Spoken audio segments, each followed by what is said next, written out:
Good evening and a very warm welcome to you. Thank you for joining us here on the Oz Cro Soccer Show. It's episode 13 and it is the 13th of April. Good evening, Josip Julius. How are you, Josip? And don't tell me you're a little bit cold. Good evening, Todge. Good evening, And I viewers. wonder why that's the case. Coming to you live from sunny Bell Park. Yeah. Welcome home, Chovic. Welcome home. Oh, thanks. It's nice to be home and nice to see familiar faces. I've been around a little bit today and bumped into probably about, I don't know, a good dozen or so old club mates at North Geelong around the traps. So it's just been a nice little bit of catch-up time. It's been good. Excellent, good stuff, mate. Well, it's welcome back to the from the sunny state to the sunny state as well. It's been beautiful weather in Victoria. Easter is just around the corner. Looking forward to a great few days spending it with family and friends. But before that happens, we've got lots and lots of football to come. We're going to talk about a lot of football. What a show tonight is going to be, mate. What have we got? I think. Yes, thought-provoking. That is a great word. Yeah. Tell us, mate, what awaits us, what awaits the viewers tonight? Look, aside from our usual wrap around the country to catch up on the latest and greatest from all our beautiful clubs around Australia, we've got an interesting discussion. We'll hear a little bit from the Geelong Region Soccer Show's guest of the week, Stephen Luschenzer, and something about the mentality and the mindset required for young players. And that conversation will also be tailed off with. We'll cover off the interview that Slaven Bilic had on CBS the other day, talking about Croatia's mentality and strengths and why they're able to lift on so many occasions on the big stage. And we'll break that down with one of the longest serving members of the Australian Croatian Service board in STEVE SKORNJAK. Yeah, Stephen's been there, done that. He's seen a lot over the years. He's also a veteran football administrator in Adelaide, was a senior team manager of Adelaide Raiders, Adelaide Croatia, for something like 14, 15 years. Yeah. And more of late, he's been heavily involved in his son's development as well. And he's got some sort of fairly strong opinions, as Mr. Skornjak does week in, week out. He's got some very strong opinions. He's not shy. No, he's not. No, don't call him shy. About the development of youth football in Australia, and sometimes you just shake your head at the way things are done at the moment. But it's a really good conversation piece. Why is Croatia, as a small nation of now 3.8 million people, but we say 4 million people, punching above its weight? Not just in soccer, but in a lot of other sports as well. We're going to break that down, as you say. And we're going to even look at it from an Australian-Croatian perspective. And we're going to also look at why such a small community like the Croatian community in Australia has succeeded so well over the years. And maybe why in recent years we're not, achieving as much as what we used to achieve. But I keep thinking of that saying you're always is always on the tip of your tongue, Josipe. Bez Hrvata nema zlata. For those that don't understand Croatian, that means what does that mean? Without a Croat, there's no gold. That's right. Absolutely, we are a bit biased here on the Oz Cro Soccer Show, but are we? No. And obviously, we've got the usual. Just pulling the facts out, Tonch. And as per usual, we've got the news, views, and everything that is happening. But we've also got something very special for the viewers, and you have to be tuning live to be able to get some access to some wonderful prizes. So we're having a giveaway tonight. What sort of giveaway, Josipe? Well, courtesy of a new sponsor on for tonight in Julius, Meinl, Australia, who's one of the directors there, is Josip Skornjak, and kindly donating a couple of coffee tea gift packs, which will be sent out to a couple of our viewers. We'll be pulling up a couple of questions to test the knowledge of our listeners and viewers, and the first people to respond to those questions will be receiving a beautiful prize pack from Julius, Meinl, Australia. Is it Julius Meinl or Julius Meinl? I don't never. Well, I'm pulling a little bit of. I'm thinking Austrians would be saying Julius. Yes, yeah, maybe they're from Vienna.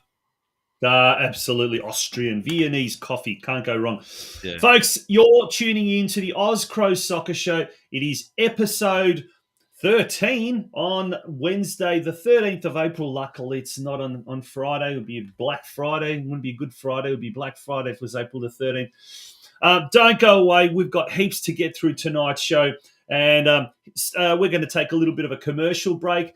Our business sponsors for today are Julius Meinl Coffee and Your Business Insurance. Thank you to Mio Chicha and Josip Skorko, or should I say Josip Skorko and Mio Chicha. Here's a couple of words from some of our sponsors. Don't go away, folks.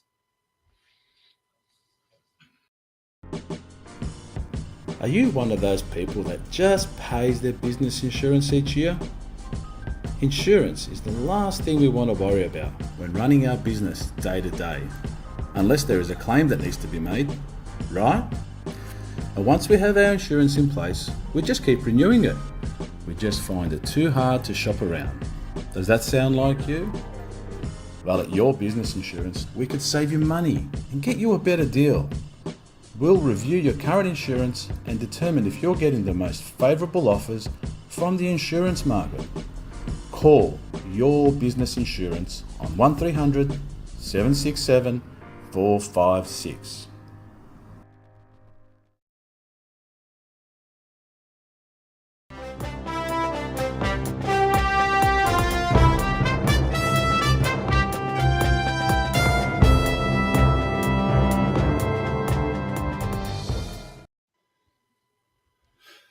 Welcome back to the Oz Cro Soccer Show. The Viesti, the news. Over to you, Josipem. Thanks, mate. We'll start our journey around the country in the Sunshine State in Queensland, and we had Brisbane Knights continue their progress through their QPL 3 season. Brisbane Knights drew 3-3 with Redcliffe Dolphins, and it's a tough journey to head out to the Dolphin Stadium, but they're sitting on 5th at the moment on 6 points, so not a bad start to the year, and they're trying to just steady them form out. This week they're at home, and they face second last AC Carina, so we're confident the boys can get the points there. Over in the Gold Coast, now sitting in second spot, they had a bit of a scare. They went down in the 20th minute thereabouts against Sunshine Coast Wanderers, but battled away and earned themselves an equaliser. It's their first blemish, so they do drop away from the top of the ladder, and now they prepare for the trip in mid-table Peninsula Power. And they had a confidence-building 3-1 win over Raw Youth, so interesting challenge ahead. Penn Power started a bit slow this year, but they're starting to lift themselves off the canvas, so it'd be interesting to see how that turns out. In the local league for the Gold Coast Knights, though, I had a nice trip out with some of the local faithful, and over to Twin Heads. You weren't tempted to pull on the boots, mate, watching these guys don the famous red shirt of Gold Coast Knights, and I did entertain a few invites, but I quickly grasped this failing knee of mine and said, "There's no chance of me jumping any white lines." Unfortunately, the local boys went down 2-1. They had about 20 shots on target. Every single shot went to the keeper. It was incredible. Okay. But 2-1 loss to them against Tweed Heads. Call out, special mention out to young Christian Mladenis, who ended up getting the call up to the Australian under-17s Joey's side training in Townsville. So we're wishing him all the best. They had their first match yesterday. I watched a little bit of that on the video. I've got to say, before we move on to the rest of the news around the country, I am disappointed the way this video is portrayed or casted out. They don't do any commentary. They don't explain where the boys are from. They just need to give these kids and their families a bit of respect. Yeah. You know, they're putting on their best. It's not hard to do, right? Just talk through where they're from, what system they came through, and people can get a concept and an idea. If this kid starts to pop out into the 19s and the Olyroos, well, you can start following these people and become a fan. Mate, I tuned into one of the games as well. Exactly that. After 5 minutes, I switched off, And look, I was really interested. I wanted to know, but with under 17 kids, you don't know them. They're not household names. You do want to know who the kids are, and particularly the kids that are either Croatian or come from Croatian clubs. I was really keen to find out how they went. And it's not hard, Look, every state has got its own little army of NPL commentators that are streaming games with commentary. And some of them are damn good. I tell you what, I know down here in Victoria, I'm involved in that as well, and I'm commentating a game this weekend. But some of the guys that are my colleagues, they spend hours researching, and they're actually quite well spoken, quite articulate. They do a bloody good job, so it wouldn't be hard to get even one person. Just and there's some really good people calling NPL games Australia. I'm with you, Josipa, totally. That's right. Look, and we know through our viewer base, there's players like Mikey Vonya, and there's young Blažević from Sydney, Luka, Adelaide, and there were others from Adelaide Croatia, and players that went into Western Sydney's academy as well, all from Croatian-based clubs, all from Croatian backgrounds, and we just want to give them a nice pep up and make sure that they know that we're watching and we want to support them as well. Right? And there's other kids that missed out as well, but let's talk about that at another time. No, we won't. That's a different conversation. Oh, sure. Then we'll get on to Western Australia time, mate. Let's go over to the Nullarbor, mate. Gwellup, the women's team got their state league action underway. Getting their state league action under the way because they had a bye in round 1 and they head to Mandurah for open their season. Wishing them all the best. The men had an improved performance, led a couple of times in the match, were 2-1 leading up until the 93rd minute. And unfortunately, the cruel twist of fate dealt to them, and they copped the penalty in the 93rd minute. And then the game, the 2-2 draw. And I know it's a positive turnaround for the boys, so keep fighting. Good signs for you guys, and I'm sure you can continue and start getting some winning ways very, very soon, and hopefully this weekend. Western Knights, though, sitting in 3rd place. They do have a game in hand early because their first game was cancelled due to COVID. But they had another win, 3-0 over Forestfield. So, and now they head off to Murdoch University, which we think is a winnable game for them, and continue on their good start to the year.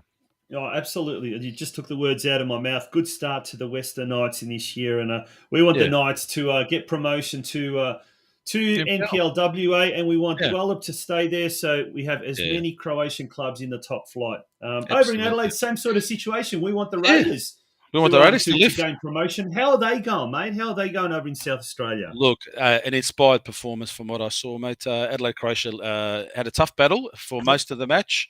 At the start of the game, teams were sitting 6th and 7th respectively.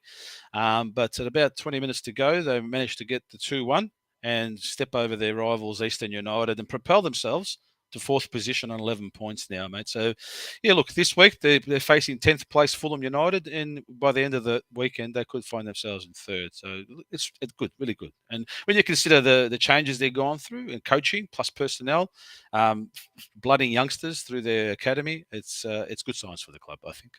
Yeah, beautiful stuff. Yeah. Apologies there. I think I had the wrong graphic. I'm not too sure what happened there, but not to worry. Yeah. No worries, mate. Let's go to the Upper Isle, mate. Glenorchy Knights. Glenorchy Knights continue their winning form, mate. A gutsy 2-1 win over Clarence Zebras, and they hold strongly onto top position. So sitting on top on 10 points, and now they go over to 3rd place Launceston, who are coming down to Hobart. So let's see if they can continue that form and hang on to top spot. Excellent. Glenorchy women had a bit of a rough one though. But they're facing an opponent who they can probably get some points off in South Hobart this week. Excellent. All right, well, we'll take a break there. That's our first part of the Australian Croatian scene. So much to get through.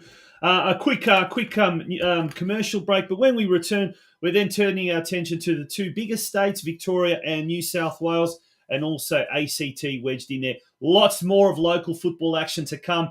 And speaking of which, there's a heap of action coming up over the Easter weekend. So find out all about that. Don't go away, folks. It's the Oz Cro Soccer Show, episode 13, that you are tuning into tonight.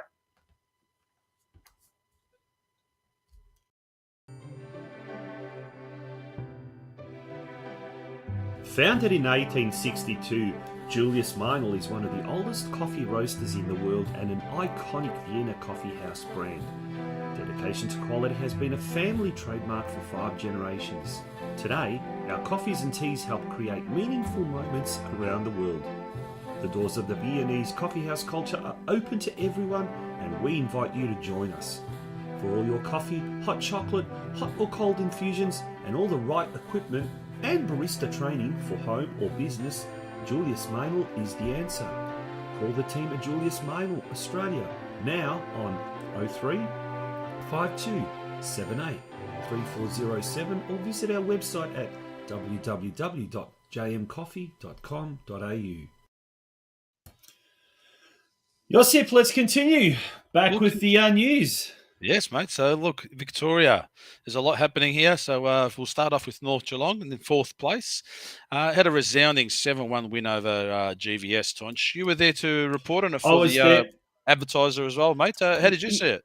Yes, and if you are from Geelong or around the Geelong area, it's great that the and the clubs, the local clubs, actually have a lot to do with it. It's very hard getting any association of local clubs together to agree on anything, but they've sort of pushed through quite a fair bit and managed to get football coverage or soccer coverage in the Geelong Advertiser, and I've got the honour of having been approached to actually be the chief, I guess, soccer writer. So I was there in my very, very first assignment, my own club, which is great. And what a party it was. Now, we're talking about Julius Meinl and talking about Josip Skorka. I actually said to Josip, mate, that 4-0 at halftime was like, oh, geez, they're playing brilliant. He goes, oh, champagne football. He goes, oh, I don't know. I wasn't too happy about it. 4-0. But I get what he says.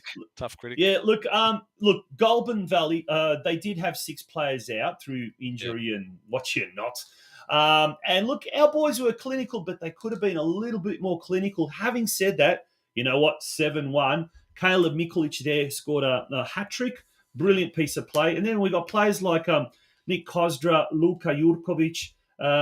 Who else was on the bench? That was your bench, mind you. Jesse Krasic came on as well. You know, and then those guys all came on at varying stages, and they had the point to prove. And Luka Jurkovic was on hand to score a goal there. So 7-1 against the side. Look, they're doing really well. They've only lost 1 game this year against Northcote City. And according to one of their assistant coaches, well-known Adrian Chargal, ex-Melbourne Knights player, they dominated. And so things are looking good there. Now, more North Geelong news. On Monday, April the 25th, so not Easter Monday, but the following Monday, when the Geelong Region Soccer Show... Correct, yeah. When Geelong Region Soccer Show returns after an Easter break, North Geelong Warriors will be the featured club there, club in focus, and the Geelong Region Soccer Show is our sister podcast. Yeah. So that is certainly one to keep an eye out on. I dare say there'll be someone from the senior men's and someone from the senior women's. So North Geelong, great to see getting a lot of publicity this year, and deservedly so. Good stuff. Well, I'm in town. I'm going to take the opportunity to take a road trip to Brunswick to watch the boys go up against Brunswick City. Not only is it always an interesting battle at Brunswick, but Brunswick does one of the best heroes going around in the football society, mate. So I'm going to go there, get myself a souvlaki. So they are winless, Brunswick City, and this is a real good opportunity for North Geelong to just start moving away from the middle of the pack and start getting towards the top of the competition standings. Like I said, Caleb Mikulic scored a hat-trick. I think he scored 5 so far, former Melbourne Knights. So he's stepping down from the NPL. And boy, has he been a real tonic or real target man for... a revelation, yeah. Yeah, he has, absolutely. Yeah. And Werribee City, who was the leaders, they lost last week. So that ladder position sees Werribee City with 9 points, Moreland City 8, Pascoe Vale 8, and then our North Geelong Warriors on 7 after 4 games. So, looking really, really good there. Good. On to the NPL. Yeah, Dandenong City sitting in 3rd last after their 2-0 loss to Magic. They'll need to show some grit, though. They need a strong performance. Port Melbourne's sitting 2nd on the ladder, showing really strong signs. So they're going to have a bloody awesome battle on their hands to try and upset one of the leading favourites at the moment. So good luck to Dandy, and hopefully they can turn themselves around.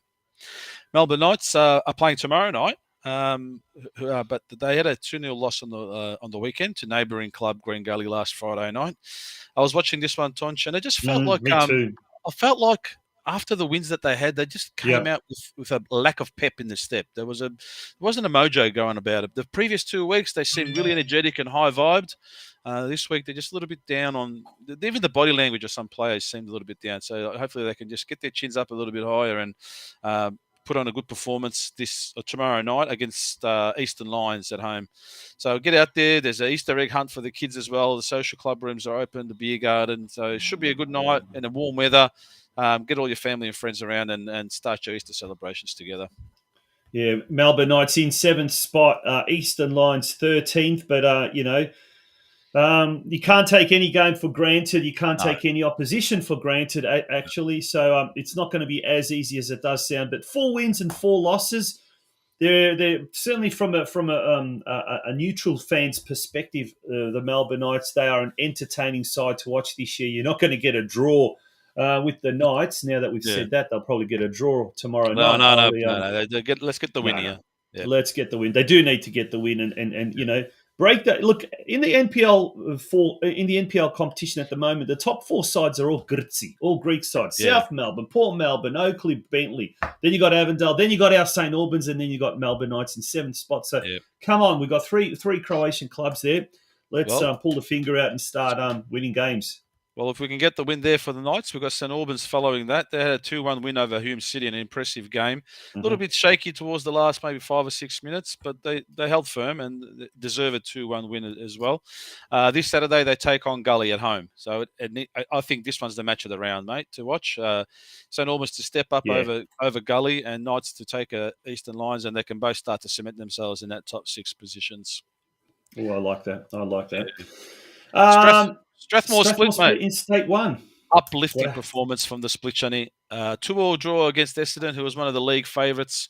I know Split do sit bottom, but if you look at their encouraging signs from that, the Georgies game the previous week where they actually led, and unfortunately sort of buckled towards the end. And I'm like, okay, I get it, a bit of pressure and whatnot. But then they stepped up, they continued that form, and they faced Essendon, another one of the league favourites, and they held firm with a 2-2 draw. So the signs are good there for Brendan and the team. So good luck, Split, Johnny, and get yourselves a win against Yarraville this weekend. Yeah. Moving up into the ACT, goals was the order of the day, wasn't it? Oh, my goodness. Now, I've always known the Canberra women are a strong outfit. But when you go into the second round of the year and you're walloping team 16-0, I reckon the other teams in the group are looking at that going, do I have to play this week? Yeah. They just continue this strong form of theirs over the many years that they've done it. And look, special call-outs to a couple of players who celebrate their 50th appearance for the Red, White and Blue. Diane Wilson and Isabella Barac, congratulations on 50 games for Canberra, Croatia. Well done, girls. Congratulations. The Canberra men kicked off their NPL finally with the 1-1 draw over the Tuma Tigers FC, they call themselves. So this week they face Olympic on Thursday night. So they're also having a Thursday night Holy Thursday match. And head yourselves out there and get some entertainment leading into Easter break. Connor Knights, what a story this is, mate. First time back in the top league. Kicked off with a resounding 6-2 win over Canberra Olympic, who are Canberra Croatia's opponent this week. So well done to the guys and Alex Trenicic and Miro and the gang for getting themselves in a position to come out fighting strong in round 1. Really impressive, and continue your winning form this week as you go ahead up against Tigers FC, who were Canberra's opponent last week. Now, what's that little document on the right-hand side of the screen, Josip? That's something that needs a good pat on the back. The Knights have put together a mission statement or poster or flyer, and they put this around their grounds, and it talks about their vision, it talks about their values, what they expect on match day behaviours, from their people, from their players, from their officials, the training and the attitudes that they want to see. If you get called up for interviews, what they want to see represented and how they want it represented. So there's no confusion. There's no grey murkiness. It's clear there as daylight what the club expects from you, but also what you can expect from the club. And I love it. I love it when you see this level of professionalism and it's been addressed, so that no one can have any guessing games and start to think about doing things in an individualistic way when it's all about the team and the club. I love it. Yeah, no, fantastic. Great to see. And O'Connor Knights women, they're kicking off this weekend against Lanyon. So good luck to the girls. They played, I think, in the Premier League 4. So, good luck, girls. Lots of football happening in the ACT. Now to the short step away over to New South Wales. And New geez, South we've got a Wales. lot to get through here as well. Let's start off with Sydney United. Look, Sydney United, they hosted Josip Shumanic and Peter Kripan during the week. A lot of coaches from the New South Wales area and ACT came up, listened to the direction that the national body is taking, but they've also started to form some ties together, a bit like Melbourne Knights has been assembling, and we'll talk about that a little bit later in the show. But it's good to see the clubs who are reaching out with Simo and the team, and they want to start forming some ways where talented youngsters, and we'll have to dedicate a theme directly on the way the Australian system has been treating talented youngsters at the moment, right? Yeah. And I don't want to seem like I want to dig at them, but it has to be highlighted, right? And people have to understand that it just doesn't smell or look right at the moment, right? But now there's an opportunity for people like Sydney United, Canberra, Croatia, who are setting up, and Hurstville and the likes, who are setting up ties with the Croatia's national body. And why not, right? If there's a window of opportunity for players to seek how to test themselves at the best level possible, why not try it in Europe? And what better place than Croatia, where it may be a small, more intimate setting, and you can get a foothold of whether or not that it suits you, or whether you got the abilities to cut it. And who knows? The ball's your oyster. Go for it. I say. Yeah, 100%. Totally agree. Now on the park, to matters on the park. Not such a good result for Sydney United against our old friends Rockdale Illingdon. I use that term in loosely, don't I? Yeah, well, they did have a closed door match. They did have a closed doors match, and it always is a bit of a grudge there. But Sydney United went down 2-0 to Rockdale, and they now just sit outside the top four, and they do a top four in Sydney, mate. So they sit in 5th position, but they're going to make amends this week, mate. They're up against Sydney Olympic, and look, always a classic battle. Anything to do with Sydney United, Sydney Olympic over the years, hasn't it? Right? There's been wonderful battles over the years in the NSL history. So let's continue that winning ways over them and get the 3 points this week and get yourselves back in the top four, guys. Easter Monday blockbuster. There it is. It's kickoff 3 p.m. at the Sydney United Sports Centre. Of course, won't get as big a crowd as it once upon a time used to, but no doubt there's going to be quite a decent sized crowd at Denzel Park for that one. That no doubt. Now, further south, and there was a bit of a washout. Have a look at this. The Illawarra Premier League. I think this was what's it called? Tough Mudder. The much awaited round between South Coast United and Albion White Eagles, the Serb club from down the road, didn't proceed, and you can see why there, Toncho. If they did proceed, they could have had a mud wrestling match. I tell you what, it reminds me of the old Sunday League days in Geelong. For those people that are familiar, playing against Deakin University at Jarvis Oval. The old Jarvis Oval was in a pit. It was a mud pit, Yeah. Yep. Yeah. Oh, well. Moving along now to they'll go and take on Bulli this week though. So try and lift yourselves up a little bit, guys, and fight away and get yourselves at the bottom of the table, mate. Hurstville sitting in nice and strongly in 3rd position. The men had a 3-3 draw against league leader Hawkesbury City. And this week they head off to Parramatta on Saturday and trying to continue their impressive start to the year. Yeah, and last night, Newcastle Croatia. Tell us about this. Story of the year, Taunch, the story of the year. Have a look at that, right? Yeah. This is their first competitive game back in 28 years. And the boys did it. The reserves with a resounding 13-0 win, and the first team, according to Joshi Popescu, the head coach, a bit of a grinding match, but they got the 4-2 win. But look, that kick there, you see that player, that's Jai Majdanjic, a local Croatian Newcastle boy. That's the kick that scored the opening goal for the boys. Brilliant. Magic. Brilliant. Absolutely magic. I loved it. I got the message at about 10:15 last night after the boys started. I think I did about 10 renditions of the club song, and and then they sent me through the images and the news. So I was delighted for them. Good on you guys, and continue winning ways now. And Newcastle Croatia featured as our club in focus way back on the 9th of March in episode 8. So if you'd like to know, if you just sort of tuned into our show, missed that particular episode, would like to know more about the resurrection of Newcastle Croatia. Great story there. go back to go on our YouTube channel and you can access all of our past episodes. But well worth watching that, and then the interviews there with Karl Živković and Josh Popescu. It was absolutely fantastic. Yeah. So good on Newcastle, Croatia. That is awesome news. And if anyone ever wanted to know what it's like to totally start from zero again, just watch that episode in episode 9. Was that 9 or 8?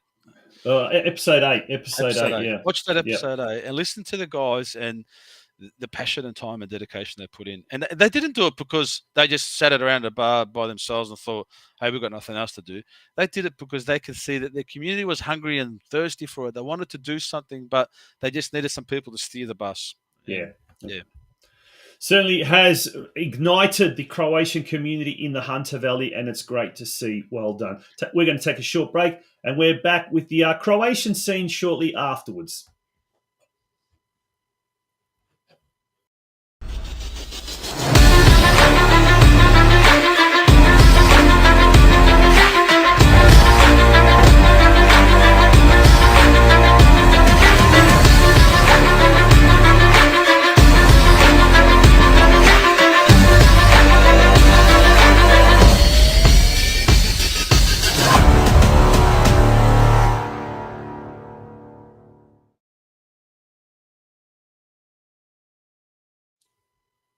Well, let's start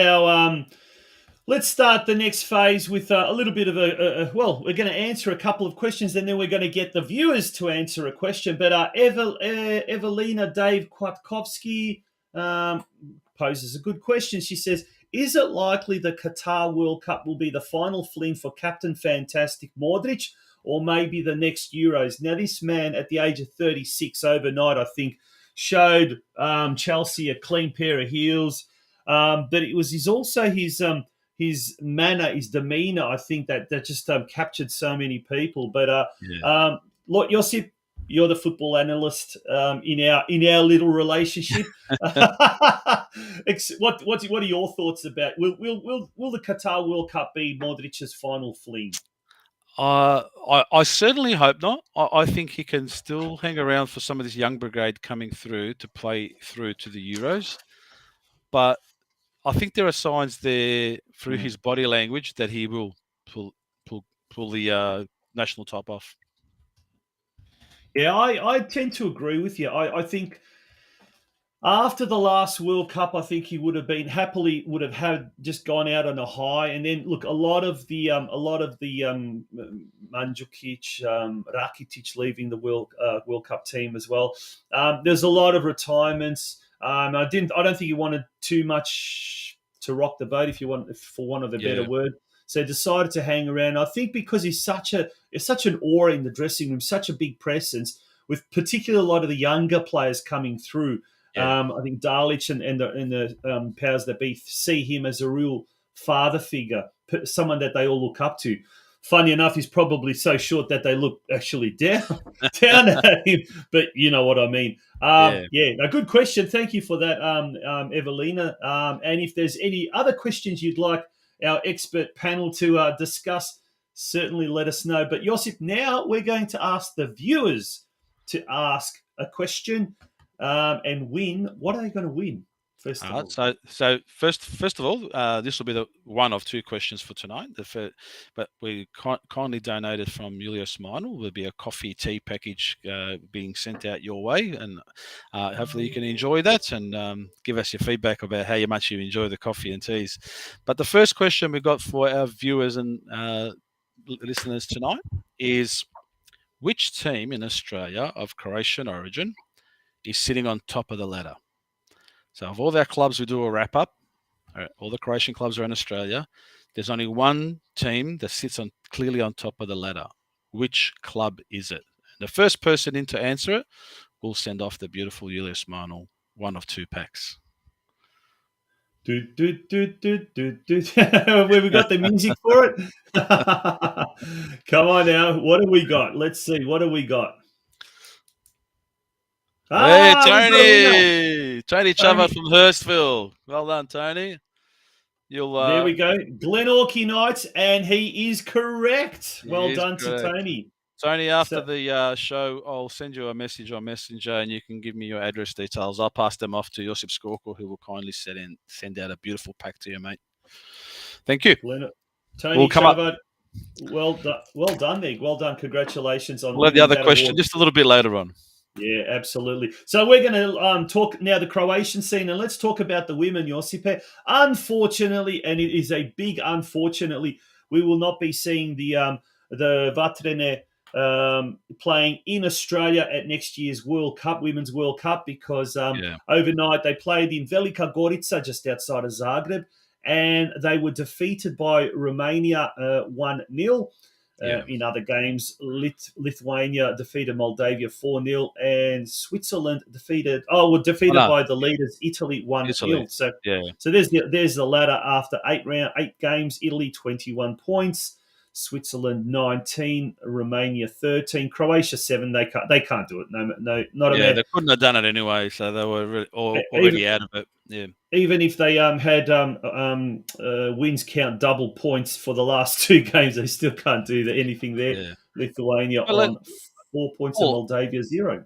All jokes aside, there, the women's team in Croatia have had an improved performance, and they, in the past they probably wouldn't have got even to the stages for where they are now. But good to see them getting some points and getting some wins through the journey of their qualification period. Let's just hope that this continues in that trajectory, and in the next time around they can get themselves to the big stage. Yeah, absolutely. From the girls to the boys, let's look at the Prva Liga. They were the results of games played last week. Gorica Istra 1-1.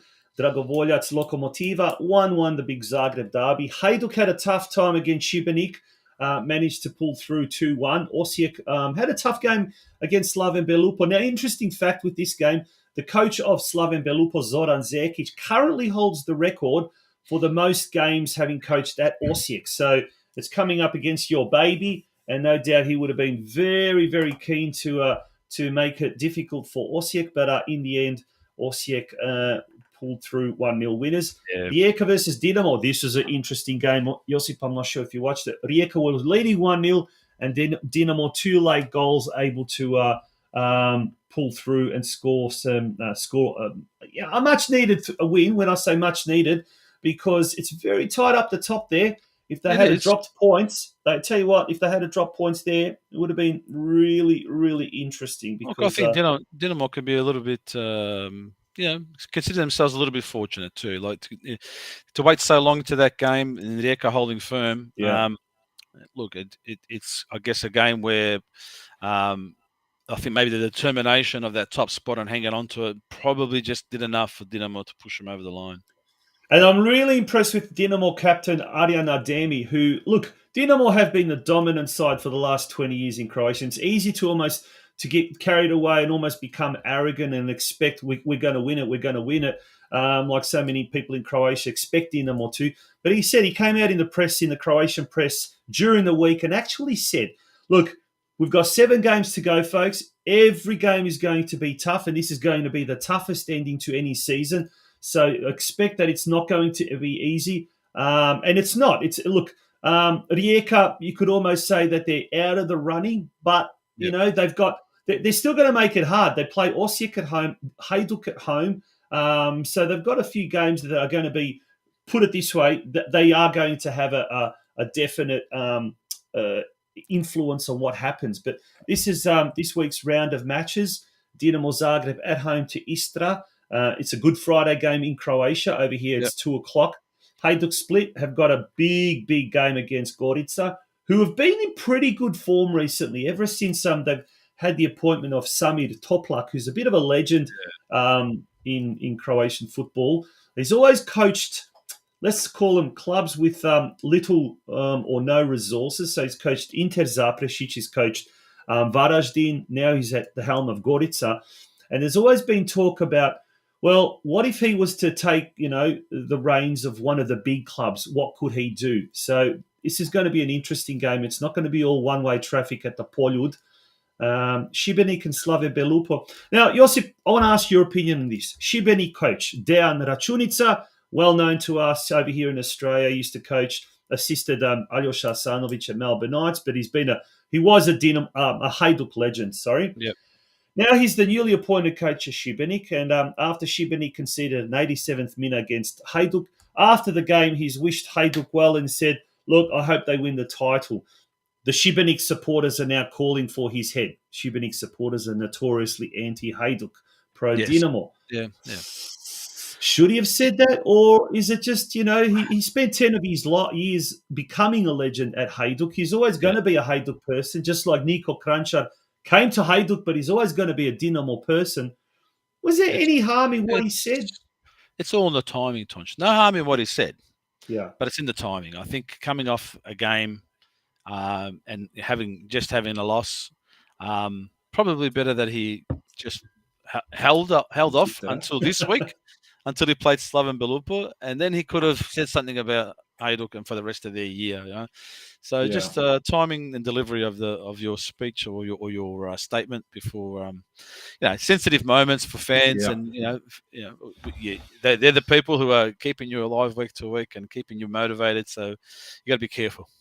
Well, in other Šibenik news, they've appointed a 22-year-old former basketballer, I think she is, as the club's marketing director or coordinator. And now the fans are calling for her head because there's an Instagram photo. She was a beauty queen, a Misica or something like that. About a few years ago, she took a photo in front of a mural or graffiti, whatever, that had Tornado Zadar's fan club, and Hajduk splits Torcida. So it's once again the Funsuti, the Šibenik supporters are not happy and they are calling for blood. So not a pleasant place to be at Šibenik. But mate, I'll tell you where it's going to be a pleasant place to be next Wednesday night in Split. The postponed game, Hajduk Split taking on Dinamo Zagreb. They reckon something like 17,000 tickets have already been sold for that game, and we haven't even had this week's game. But it's got to a stage at Hajduk where they've got something like 69,000 members, and they're only offering tickets now, basically to members. So they're basically saying if you're a member, you're going to get first dibs. If you're not a member, you'll have to wait if there are any tickets left. And sure enough, there are no tickets left after these games just sell out. So, it's going to be an interesting one. But, mate, let's turn our attention now to the Druga Liga. Yep. We talk about excitement. Look at that at the top of the competition standings. Yeah, well, it's going to be a really fast and furious end to this season here with Varaždin and Rudeš going like two old heavyweights going to go blow for blow and to see which one's going to yield, which one's going to give up, and go against the ropes. My foot's in the Rudeš camp, so I'd like to see them come through. But it's just going to be one of those ones. It's going to keep on fighting right to the end. There's there's not many games left. There's not that many. So seven games to go. Yeah, seven games to go. And there are the results from last weekend's games. Varaždin defeated Croatia Zmijavci in Imotski 1-0. And Rudeš had a very, very close game in Solin down in Split, beating Solin 2-1. Now, this weekend, Varaždin are at home to Opatija, the bottom side Opatija, whereas Rudeš are at home to Croatia Zmijavci. So, as you said, they're going to be going pound for pound, foot for foot, and what you're not. But certainly we talk about how close it is there. But one place definitely is not very close is across the border in Bosnia-Herzegovina. Zrinski are running away and keep running away. Even though on the weekend they drew 1-1 with Borac Banja Luka, but they've still got a unassailable lead at the top of the competition standings. Yep. Look, I think Zrinski's, 2 wins. Yeah. Well, 5 points away from taking the title. So I'm sure that they'll wrap up proceedings within the next couple of weeks. But they did have a tough one against Banja Luka. And we did call that out. That's going to be a ugly road trip. So, look, no, I don't think they've got anything really to worry about. Like I said, another 5 points, and they've got their things wrapped up. I think the story of the round would have to be the Posuše and the Široki Breg draw. The Hrvatski derby. Yeah, giving Postoshe a little bit more breathing space away from the drop zone, and we look forward to having them stay in the top flight. Yeah. So 1-1 draw there between Široki Brijeg and Posuše. Široki Brijeg are away to Leotard on Saturday. Zrinski are at home to Sarajevo. And Posuše are at home to Sloboda. So that's an important point. That's virtually a 6-pointer, as they say. Posuše at home to Sloboda. If they can beat the team from Tuzla, they'll leapfrog them into 8th spot. More importantly, they'll be sort of about a good 6 to 7 points away from the drop zone. So that's really, really important. And those clubs have got to play each other. So Yep, very, very true. Now, to the right there, we've got the Prva BH Liga. So this is the second division, so to speak. There's a team there in third place, Gošk Gabela, just across the border from Metković. Yes, absolutely. And they are doing really well. They are in striking distance of the top spot there. Only the top team gets promoted. So I think in Bosnia-Herzegovina, how they do it is this is the Federacija Liga. Then there's the, what do they call it? The other Liga, Republika Srpska Liga.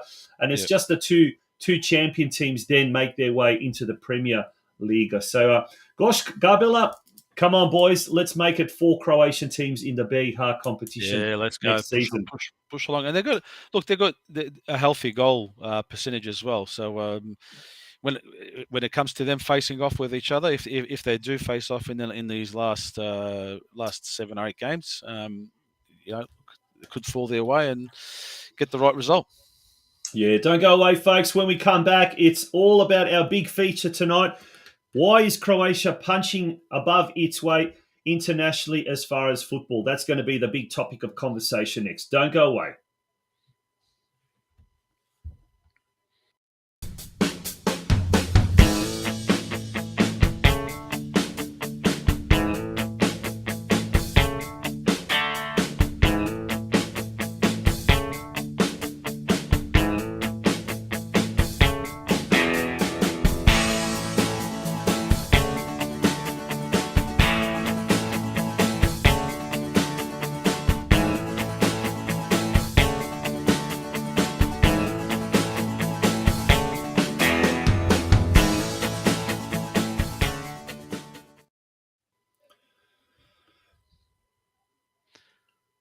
Welcome back to the. We've still got the ladder up there, haven't we? Yeah, no, that's good. No, it's good that you because thanks Tony Chavard for pointing that out.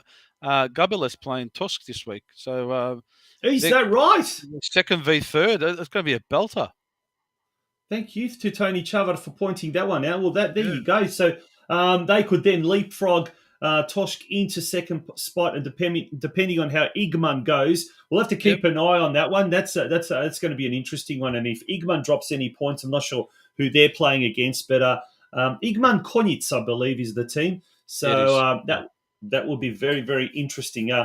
Mate, we're going to talk about and there was the Geelong Region Soccer Show. We've got a little clip that Stephen Luštica appeared from Western United and watching up. But before that, mate, it's time for our second question for the Julius Meinl quiz. Yeah, that's right. And before we jump into that, whilst we were on the flavour of the Croatian clubs overseas, Tony Chavard had a great question there. Should the HNL expand 2 more clubs to 12 and then have 2 up, 2 down? My opinion, no. Yeah. I think this has been the best thing. It's a small country, let's face it. Yeah. And there's always only going to be 4 big clubs. You can't create a 5th big club, unfortunately, and it might take time. I'd love to see it happen, but there's just not enough big clubs. And at the moment, we're lucky this year that we've got all 4 fighting for a top spot. You're going to have always those 3, 4, 2, 3 middle of the table clubs and then the strugglers. And I just don't think there's enough, not necessarily enough good quality players. I think there's just not enough quality clubs with resources. So I think the best thing they ever did was go Liga 10. Next year, they're actually going to cut the second division from 16, I think, to, is it 14 or to 12? I'm not too sure. And then the big news 14. Is the third division. Yeah, the third division, which has currently 5 zones or 5 divisions, is going to become 1 league of 16 clubs. And I think the interesting thing, and I'm going to put this back to the Australian situation, Josip.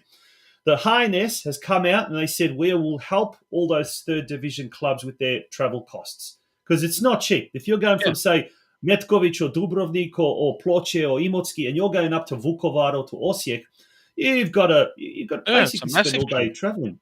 Yeah. Absolutely. It's a small country, but, it's quite hilly in some parts and what you're not. Yep. So it does cost a fair bit of money. Now, that's what the Football Federation Australia and with all the state federations, if they're talking about a national second division or that sort of stuff, there should be assistance because Australia's a massive country. And, I think this is why it's important that countries like Australia qualify for the World Cup. Croatia keeps qualifying for the World Cup because the massive money that you get that's generated from these World Cups can be ploughed back into the game. And, a lesson to be learnt from Croatian football, I think. But all right, idemo dalje. Let's go. Idemo dalje. Our second quiz question for tonight is which Australian Croatian club is the oldest operating established club?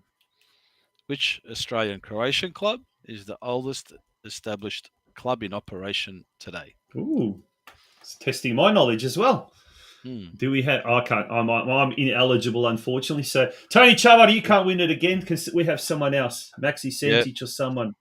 All right, we're looking carefully at the comments section. You can have a go. You can have as many goes as you like until you get the right answer.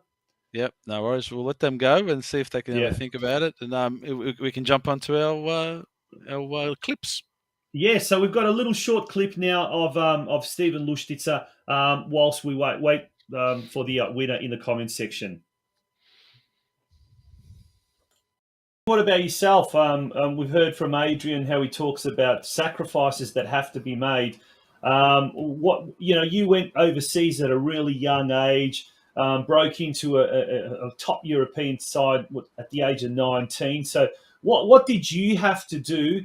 What would be your words of advice for any budding young professionals or wannabe professionals? Yeah, 100%. Like Ada just touched on, for me as well, it was always about discipline, dedication, professionalism, and to this day as well, I'm very, very strict with that as well. I mean, there's obviously the technical side and all that, but if you don't have the other side, whereas you've got to be disciplined, you've got to be professional, you've got to look after your body, all that kind of stuff. You won't be able to sustain a career in football, especially the way the game's going at the moment. So, for me, obviously, going to Europe at a young age, and even now, playing in the A-League, you still got to, be on top of that. For me, what I do off the field and away from training is just as important as what I do, when I turn up to training and the games, because, without that, you won't be able to sustain that level and compete at that level. Yeah, very, very wise words there from Steven Luštica. If you want to listen to the whole interview there, do go onto the YouTube channel, the Geelong Region Soccer Show YouTube channel. And he was really talking about Curva coaching, because there's going to be a clinic in Geelong next week, I think it is. And Adrian Leia, who was involved with the Melbourne Knights in the final year of the National Soccer League before moving to Melbourne Victory in the A-League, he's actually now running Curva coaching. And I was speaking to Bernie Luštica, Steven's father, just a few days ago, how in Canberra it used to be quite big. And Steven was saying how the Curva method really helped him as far as his technical ability. But it was very interesting because Steven was talking also about, at the age of 19, signing for Hajduk and running out in front of 35,000 fans at the Poljud against Barcelona. It was a friendly match there. And we've heard from Niki Voladovic and Luka Skorko in one of the previous episodes of the Oz Cro Soccer Show, just some of the things that they need to do in order to succeed or to be able to succeed. Sacrifice is such a big thing. All of them talk about it, don't they, Yossi? They do, and it's a very common theme. Even when we spoke to Mikey Vonya last week, there's a young lad, 16 years old, and he's traveling all around Melbourne to get his training in with Melbourne City. Plus, he's got his education on his cards as well. With that education, he's part of the school football system with Josip Lončarić, who we had on last week. So he's dedicating a lot of hours to his design, his passion, where he wants to take his future. Missing out on parties, missing out on little hangabouts with his mates, late nights playing FIFA or watching movies or whatever it might be. These are just some of the sacrifices. I can tell you from my own perspective. My son and I are in Queensland, and he wanted to do something different this year to test himself, to see what it's like to live outside the bubble that he's been brought up in. I could probably, if I rewind the clock and remember the conversation you had with me, I remember how confronted I was with that. But then I had to quickly sort of just listen to what that meant to him. Wanting to sacrifice, wanting to see what it's like to have to do things differently and be under the bubble of constant football pressure. And that's the other thing you talk about, Josip. That's an interesting point you bring up. It's not just the sacrifices the player needs to make, sacrifices the family needs to make, the parents, the brothers, the sisters. You're not going to see someone. You're not going to, you were telling me you basically live like a split married life type of thing. It is. Yeah. In one state you're in another, but then again, maybe absence makes the heart grow fonder. I don't know. But yeah, absolutely true. And it is really, really tough. I mean, so these are, I mean, I love what we do. I love these podcasts. I love being in a situation where you're able to listen to people who have, to pass on, words of advice to other kids, other budding players. And look, one of the things is in this day and age of instant gratification, young kids, young guys, young players, they want to get results quickly. And sometimes you've got to really be patient and you've got to learn to take the knocks as well. And God knows here in Australia, you're going to take a lot of knocks, aren't you? Because just there aren't that many opportunities. But what you said earlier in the show, where the clubs are now starting to forge these tangible relationships with Croatian clubs and Croatian football, maybe that's the way to go, because unfortunately the opportunities are very, very limited. Very limited here in Australia. We desperately seek. I know often we can sound like we're looking for a silver bullet here in Australia. I don't think there's some magic potion or panacea that's going to do it for us all. There's a multitude of different factors that need to change and that need to go in the right direction. But right now, as we're looking at it, it just, like I said earlier in the show, it just doesn't look right. Doesn't smell right. Something's not adding up. Well, when we talk about smelling, well, there's nothing better. Nothing's better than smelling coffee beans. And I think we may have a winner, but it's controversial. Oh, there's two correct answers there, and I don't know. I'm going to leave it to you. I'm not going to get involved. Who's the winner? On the Facebook feed, we have John Bilosh in by a nose, and with the correct answer. So congratulations, Billo. We'll be sending you out. We have 9:24:29 Vladimir Zetovic, 9:24:29 John Bilosh. It's hard to say, but yep. It's I'll leave it to you. Yep, it's a tough one. Well, but I'm looking at it, on the Facebook feed. So it's buy a whisker, mate. Absolute whisker. Absolute, yeah. Thanks, very, Vladimir. very close. I do have to say that Vladimir had a second crack at it, and I congratulate him for doing his research and getting the answer. STEVE SKORNJAK, too late. Too late, bad luck. And he's from Adelaide. He's coming up very shortly. He's in the green room, actually. He's got nothing else to do but answer quiz questions. But the question that we're wanting to address today, why is Croatia punching so high above its rate? And it all stems from an interview that Slaven Bilic... Oh, not interview. It was a panel chat discussion. Yeah, panel discussion. That Slaven Bilic had on the UEFA Champions League show on, I think it's CBS. There is on CBS Sports. CBS. Yep. Very, very... there it is. You can see in the bottom right-hand corner. And Slaven Bilic explains why Croatia punches above its weight.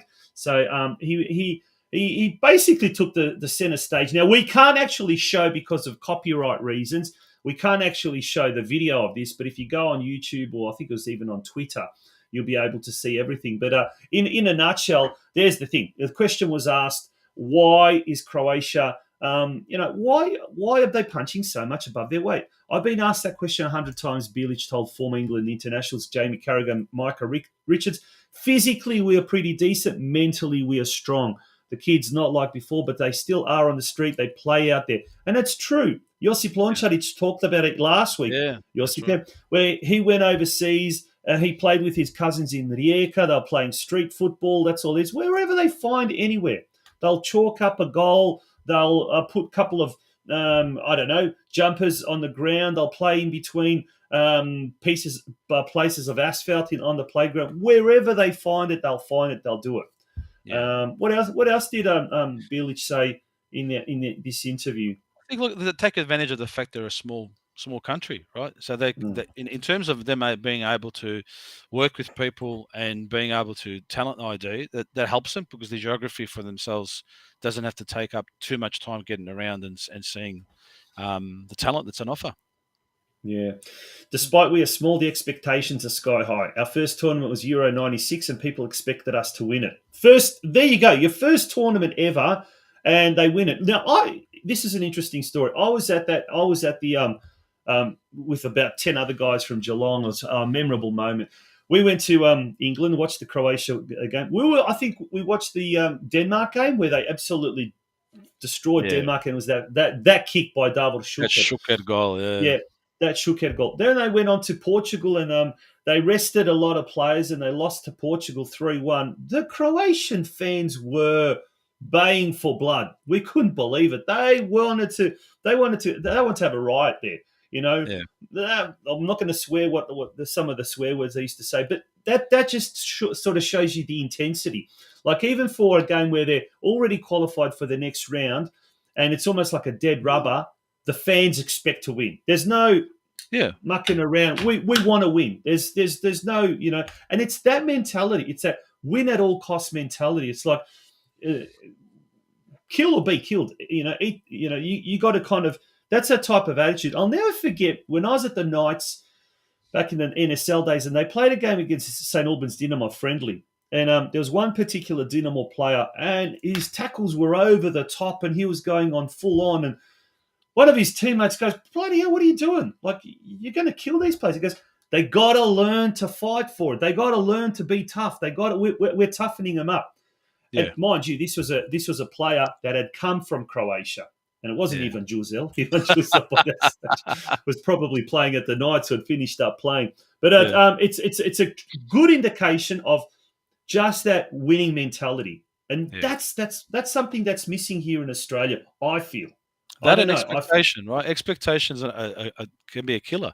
Well, you think the expectation of the Croatian fans for such a small country sets the tone for the team straight away. Unfortunately, what we see here at the Socceroos is the fact that they make it. All of a sudden, they're like, "Yeah, that's enough."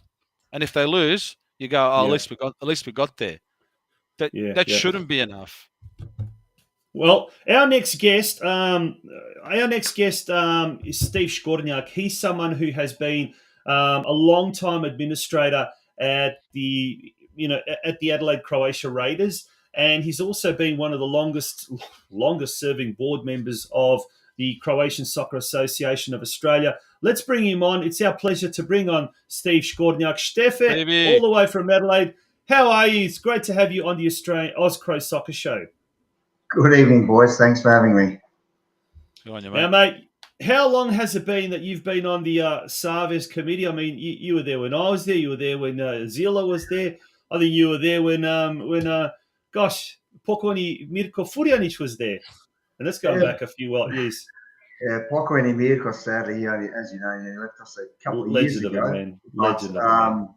I actually had the pleasure of, you sort of feel bad, with all, the hanging around, but I actually had the pleasure of rooming up there for many, many years. And as you know, Tonchi, driving around Sydney, listening to the wisdom and the words, some of the times you think, "Oh man, will he just stop?" But then I'm so grateful that we sat back and listened to the words of the travel. And it's just, you think, I think to myself now, 1970s, this man started what we've got now, the Croatian Soccer Federation, Hrvatski Nogometni Savez. It's 58 teams. It's all thanks to him. He started the idea, took on with a couple of blokes, and thought, well, let's roll the dice. Let's give this thing a go. Yeah. Mm-hmm. And he'd be very happy, as one of our quiz questions was, which Croatian club in Australia at the moment is on top of its respective NPL competition, and it's only the Glenorchy Knights, a club that he was very, very closely connected to. Mm-hmm. Yep. Yeah, he loved Glenorchy. He loved all Croatian clubs. He's just Glenorchy was his home and it was his pride and joy. And but he knew where every single Croatian club in the world was on the ladder. He was just an absolute maniac with just Croatian passion. Yeah, absolutely. And loved his Steve, ties. Ties is the man. Love his ties. A Croatian and cravats, of course. Steve, we're talking about that interview with Slaven Bilic, and he's talking about why Croatia punches above its weight in the international football arena. Now, mate, you've been around at Adelaide Croatia for many, many years. You were the senior team manager for 14 years, if I'm not mistaken. And you've been and seen a lot of change over the years as a member of the Savez board, as we call it.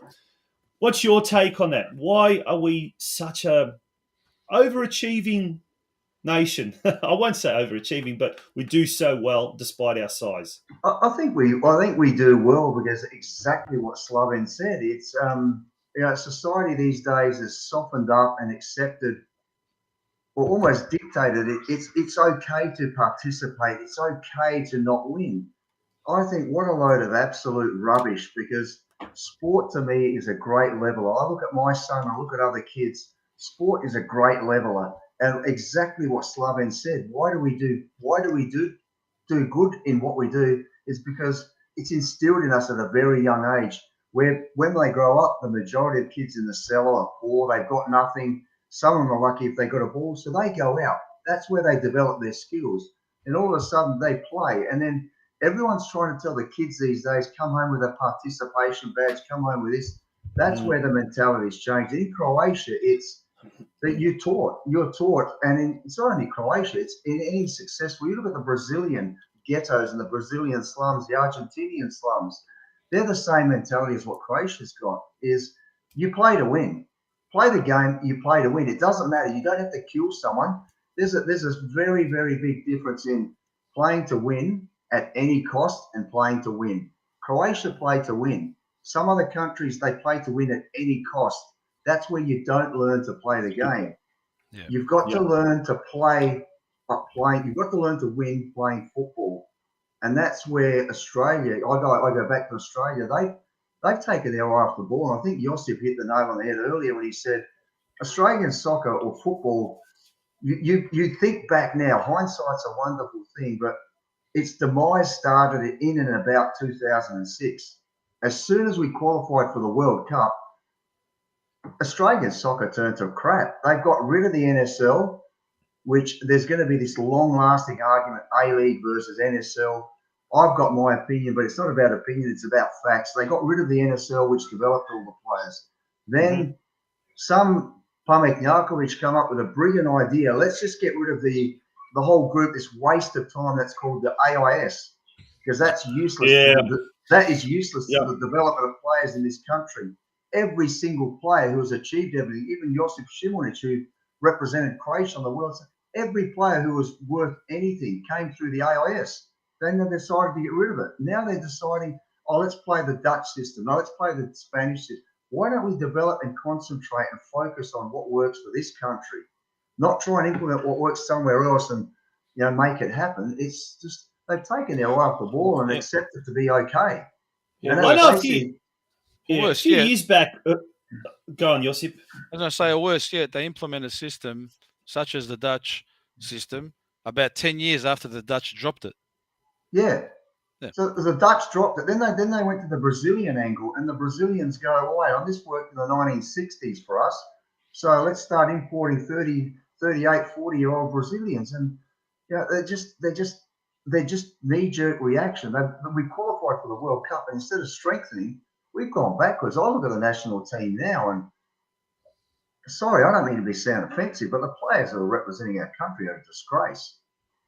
I actually said in a sister podcast of ours, Football Out West Show, at the start of the World Cup campaign, I took a look at that squad, and apart from the fact that there's one or two Croatians, if that, Fran Karacic, who actually at the time I don't think he'd even stepped foot in Australia. It wasn't a very inspiring Socceroos team. And look, since then, you just read the comments and the commentary from not just fans like myself, but actual experts who say this Socceroos unit is not very inspiring at all. They're playing in substandard leagues with substandard clubs overseas. The ones over here, they just seem to go all over the country and, like the Leyland brothers. Remember the old Leyland brothers travel all over the countryside? That's like the A-League. They go from club to club to club and, some of them been at 6, 7 clubs. It's amazing. It's ridiculous. You can't believe it. But is that the crux of the problem? Is it the fact that, they got rid of the A-League, they got the NSL, they got rid of the AIS, or is it just a mentality shift? And is it because of all those changes that we are now where we are with that mentality shift, Steve? I think it is a mentality shift as well. It's almost as if they've just lost complete direction. I honestly think now, and I know for a fact, you ask someone in the FFA or in the football governing bodies who are making decisions, what's their direction? I don't think they can give you a straight answer. They seem to be. It seems to be knee-jerk reaction to what's going on, and it's like they'll probably read Slum Village's article and go, "Oh, well, let's take a bit of that." They've got no goal. They've lost focus. They've lost track. It's to the point of the youth development is all over the place. Everyone is doing whatever they want, and there's no continuity. There's no fluency to anything, and there's no common sense to a majority of the decisions they're making. It's just there's no decision. Like Australia has got, football, soccer, call it what you want. It's got the most It's got double the participants of any other sport. Yet we can't get funding. You look at an article where I think Mickey Cholina sent it to me of the funding that AFL football gets per player. It's something like $1,400 per player. Yeah. Yet soccer has got 3 times the participants. It's $67 a player. It works out to be the funding we get from the government. Can you repeat that? Just put that into perspective again. AFL players, they get what's the funding? Actually, I've actually got the facts. I've got the comment here. I can give you the exact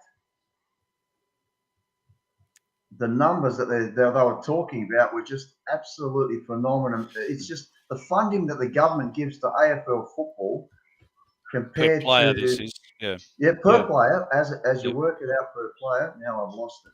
Tonchi, you put pressure on me. Tonchi, while Steve looks that up, there was somewhere in the vicinity of 700% difference in funding. Yeah, there you go. That's player. Insane. That's insane. And look, it just tells you just what we're up against here. Steve, here it is. Here it is, Tonchi. I've got it here. Sport. Comparison of government funding for sport. Oh, this is actually for Victoria last year. Football/soccer. Yeah. 15 million we get for 222,000 participants. It works out to be $67 per player. Australian rules football gets $285 million of government funding, $1,444 per player. Hockey, which has got 21,000 participants, gets $1,473 per player. Unbelievable. Yeah. Yeah. And mind you, the football program is a key feature for the Olympic team. It is. Yeah. It's the reason why they get as much funding as they do. Yep. There's been some nuggets of gold in our comments, Tonch.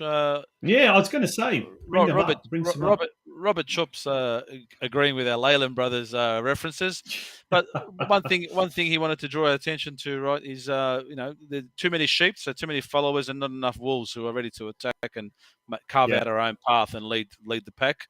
But a good point he brings up in terms of that funding there to back up Stephen's comments. Western United got $4.5 million for their first year in the A-League to buy players. So. And when you think about what the earlier comments about the playing type of stock, now I don't blame the players here. I blame the way the recruiting and the talent identification, plus the programs that support that. If you're given $4.5 to get players, okay, you need to start out and you've got to get the show on the road. But Yeah. at some point in time, you've got to say, why would I continue with a recirculated player? Why don't I start with a good balance between the youth and the exactly experience? Right. It's all knee-jerk reactions. They're just doing. There's no long-term plan. It's just what's going to work next week. It's almost as if what's going to work next week. Our transfer windows come right. These 3 players, young kids, get rid of them. Let's get this 38-year-old from Mozambique who sounds like he's marketable. And they've just lost the plot. You look back to when soccer worked in this country, and it was all, in my opinion, pre-2006. The National League, call it what you want, the NSL, the A-League, it worked. Everything worked before then. As soon as we made the world stage, we just let go. It's almost as if we got cocky with no reason. Look, it's not to say the NSL didn't have its problems as well in terms of trying to turn into a more professional outfit, and I think that was probably the sort of like the tip of the iceberg that pushed it in the fashion where that along with people at the hierarchy, should I say, not wanting to see the ethnicity behind clubs. You combine that little factor together, and they used that angle of professionalism and started creating franchises. Whereas Tony Chavard brings up a good point that if they did that, but use the NSL at that point in time, right then, instead of dropping it, if they used the NSL at that point in time as the B League, the structure beneath the A League with the franchises, you would have seen the promo relegation occur, and today would be, I believe, in a much better position. Yeah, it would have leveled itself out. I mean, the good teams would have come to the top, and let's see. Let's have a. There's no point arguing now A League versus NSL. It's like arguing, who's best, Pele or Maradona. Too much water under the bridge, mate. Different generations, different things. You can't. There's no basis on which you can have a logical argument. Which one was better? Yeah. Now, mate, things may be changing. They may be changing because we've seen since the advent of the Oz Cro Soccer Show, more and more young players are starting to head over to Croatia. Obviously Croatian-backed players. We probably count about half a dozen at the moment.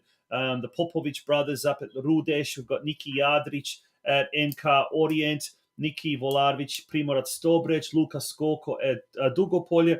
And that's just some of the names I can think of. The under-17s, we saw that the Italian identification camp, I think just last week, has selected a few young Aussie Croats. And then the under-19s as well, Noah Botic. We've got, who else was it? There's Oliver Kalac. There's a few others that are in that team as well. So we're starting to see some young Australian Croatians entering in that team. Now, there's a young kid from Adelaide who's also become part of that under-17 talent identification scheme. Tell us a bit more about, is it Luka Blažević? Oh, under-16s. We've actually got under-16s, is it? Yeah, Luka Blažević.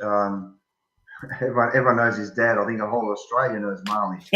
No one knows his real name. They just know him as Marley. I'm very biased because he's been a lifelong friend of mine. But Luka's just an absolute sensation. And, I talked to people, and just a comment that was made from, one of the Adelaide United greats who was talking to me the other day, Cassio, said this kid is an absolute gun. He is an absolute once-in-a-lifetime player. And we're actually blessed to have 2 in that Adelaide identification squad from Adelaide. The other guy is, I can't even pronounce his name, but the young 16-year-old, 15-year-old that played for Adelaide United, Nesta. So there's 2, but Luka is Adelaide Croatian, born and bred, went up through the system, made the state teams at early age, under 13s, and then has just gone through the roof in terms of talent. What was the secret there, in your opinion, Steve? As you said, the family quite well. We've talked about sacrifices that young players need to make and families also need to make. I know down in Geelong, Josip, how many parents have had to drive their kids to Melbourne and back a good, 150-kilometre round trip to take them to specialist coaching or to camps or to what you're not. So A-League academies. A-League academies. What in your opinion what has differentiated young Luka Blažić from, say, some of his other talented peers? I think it's just the passion that's being bred in him by his father. I give his father, you give his parents, but his father is just everything. He's given the opportunity. The kids just, the kid's just a freak. He's loved soccer. He's loved football his whole life. And he knows that, a lot of kids think, I've got to go training twice a week. Twice a week ain't going to cut it. I'm pretty sure, speaking to Marley and speaking to family and friends is, Luca was 24/7 with a soccer ball. He slept with a soccer ball. He went to school, recess, it was soccer, lunch, it was soccer, straight after school, it was soccer, wake up in the morning, it was soccer, go to the park, it was soccer. He didn't sit there on a PS5 or a PlayStation doing this or that and doing this. He'd do his homework begrudgingly, but it's just like what my son's coach says to him now, Nicky Kuzman says, he goes, every session, you're going to aim for 300, 400 touches. Go home outside of soccer, aim for 2,000 touches. It's just, you can train for a club so much, but it's what you do outside, the extra that makes it. Did you just mention Nicky Kuzman? Isn't Nicky Kuzman a senior coach, former Adelaide Croatia coach? And he's got, your son must be lucky to get that sort of caliber of coaching. And it does happen, doesn't it? Oh, he is. He's absolutely blessed. Now, Nicky Kuzman was our senior coach 2 years ago. Whatever happened, I'm not going to go into it. It's a matter of, there's opinions. I don't want to go to an opinion. Nicky's Adelaide Croatian is my club. I love it. Nicky Kuzman will be a lifelong friend. Having known him my whole life and having seen him coach, he's just an absolute revelation in junior soccer, junior football. He's teaching these kids. And mind you, he's only the assistant coach. He's got Michael Palika, who's actually coaching as well. So I've got my son in one team with Michael Palika and Nicky Kuzman. It's just unbelievable what these kids are going to learn. I've seen in the two games they've played. Last week we played Adelaide City, who have been thrashing every side for years and years. And under 11s, bear in mind, Tonchi, we don't keep score. But with 3 minutes overtime played, we were 5-4 up and got a dubious penalty to be equalised. But it's just, he's another typical example of play football, but play football. He doesn't care. You ask Nicky at any given time of any game, what's the score?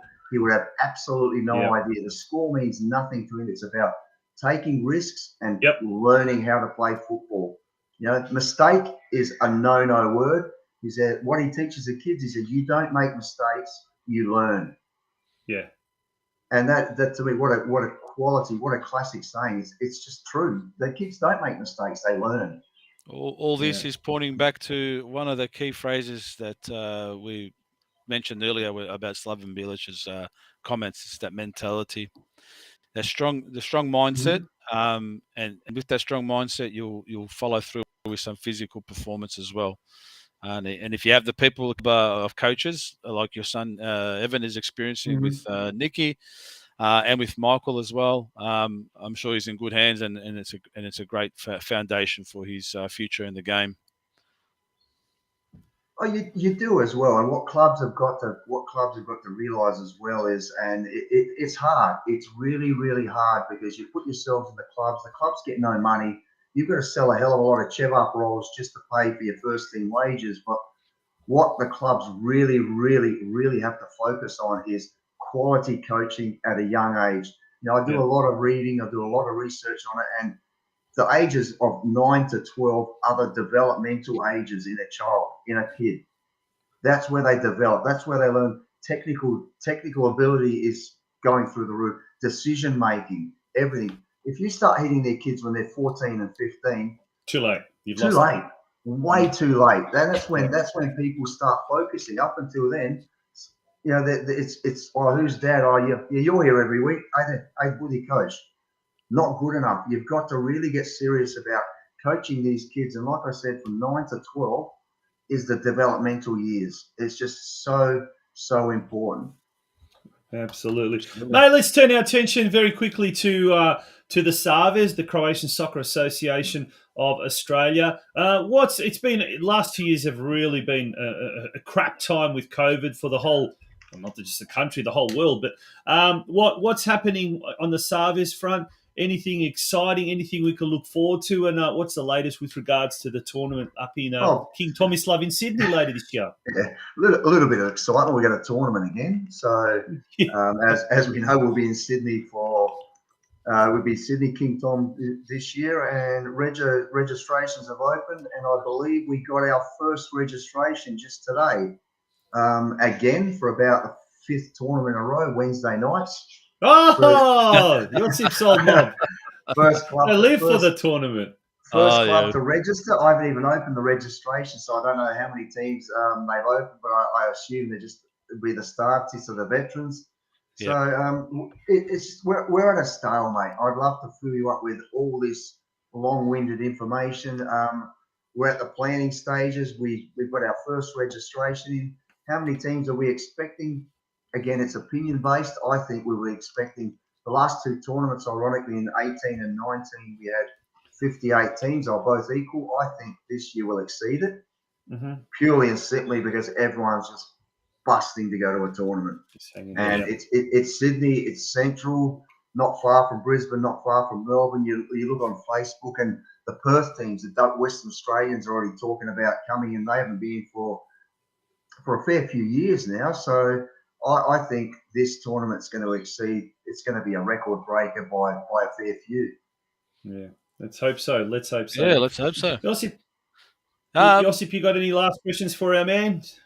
No, look, I think Steve, thanks for jumping on board and sharing some of the your perspective of insights of what we were seeing out of that interview with Slaven Bilic, and also on the tail end of Stephen Lustis's comments as well. I think it's starting to resonate out there, Tonch, and I think it's setting us up for another big conversation more about the youth development pathways in this country and what we can do around Australia as Croatian clubs to support our youth and get them to where they need to be and what they're desiring to do, so that clubs can lift their performance and in lifting their players up. Absolutely. Steve, thank you very much for joining us. Wishing you all the very best with your little boy's development. Seems to be an exciting time there, but also with all the work at the STEVES, the Australian Croatian Soccer Association. I'm sure there's going to be lots and lots of work to do as the tournament approaches. Thank you, Tonchi, and thanks, Josip. Thanks, Steve. Good on you. STEVE SKORNJAK joining us there from Adelaide. That now brings us almost to the end of our program, but we're going to talk about next week's program. Before we do that, just a few comments here from Robert Chop. Tommy Glovan plays in Istra. He's a former St Albans Dynamo player, apparently, 17 years of age, and plays in the 19s and 21s at Istra. So there's another young lad that's on the scene over there. We had a nice pozdrav from Josip Radoš in Canada. So thanks, Josip. Pozdrav iz Australia, Josip, and another Josip joins the show. So there you go. If there's anyone else from that's Robert Chop. He says there's an interesting point about Glavan. Went to Croatia for a wedding. They went to a trial and got selected. What a bonus to use who and have a look back on. Only good things can happen from here on. Oh, not too sure what he means in that later part of the message. Probably very quick to type. You got excited explaining it, but that's there you go. There's another story. Yeah. So no doubt there's going to be a lot more of those stories to come in the future, because next week we've got a huge guest who's going to talk about the concept of what we've been talking about. And he's been heavily involved with the visit by Petar Krpan and Joe Šimunić down to Australia from the Melbourne Knights. Tell us a bit more about our guest for next week, Josip.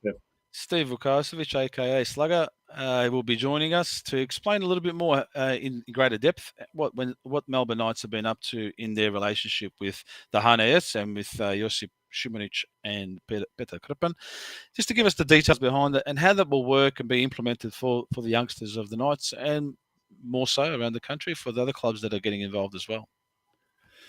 As well as next week, I think on Wednesday night when we're on air, the Melbourne Knights will be playing their Australia Cup clash at Summer Street against Bulleen at the very same time. We're on Tuesday next week, mate. Tuesday next week. We are on Tuesday next week. Is that next week? Is it? Or not the week after? Yeah. It is. The week. So, groundbreaking. Yep, because of other commitments, we are on Tuesday next week, not Wednesday. So Tuesday night at 8:30. Make sure to mark that down in your diaries. We will be pushing that through our social media platforms. But yeah, folks, next Tuesday night at 8:30, not Wednesday. See, even I'm confused. In the meantime, have a very, very good Easter. I'm sure Josip will run into you somewhere down the track. No, Have a happy Easter, and I'm hoping to get down behind Ford onto the Cryo Bay, where a lot of my old Wednesday nights boys will be getting together, what we officially call the Holy Thursday Fishing Club. All right. Well, hopefully we'll have a little bit of a external camera down there, and we'll have a little bit of a reportage. Until next week. Ford Morvich cooks the best mushele on holiday, so come down and enjoy. Might have to. Until next week, have a very, very sretan uskrs to everyone, to all of our Australian Croatian clubs, and to the wider Australian Croatian community, and to all fans and football fans connected with our various Australian Croatian clubs. Thank you for joining us. Good night. Laku noć.